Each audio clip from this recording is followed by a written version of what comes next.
தயவு வாழ்க்கையில் நான் எதிரில் முன்னாடி இருக்கிற அதை பற்றி இதை பற்றி அவனை பற்றி இவனை பற்றி எல்லாத்தையும் நல்லா விலாவரியாக தெரிஞ்சுக்கிட்டேன். என்ன பிரயோஜனம்?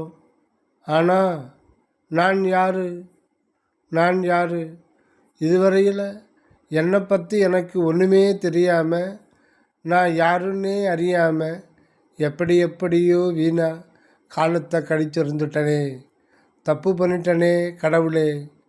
இப்போ நான் என்ன செய்வேன்? அந்தோ இங்குள்ள நீங்கள் எல்லாவரும் இதுவரையில் இருந்தது போல் இனியும் வீண் காலம் கழித்து கொண்டிருக்காதீர்கள். இது முதல் சாலைக்கு ஆண்டவர் போகிற 10 தினங்கள் ஆகிய கொஞ்ச காலம் வரையில் நல்ல விசாரணையில் இருந்து வாருங்கள். தயவு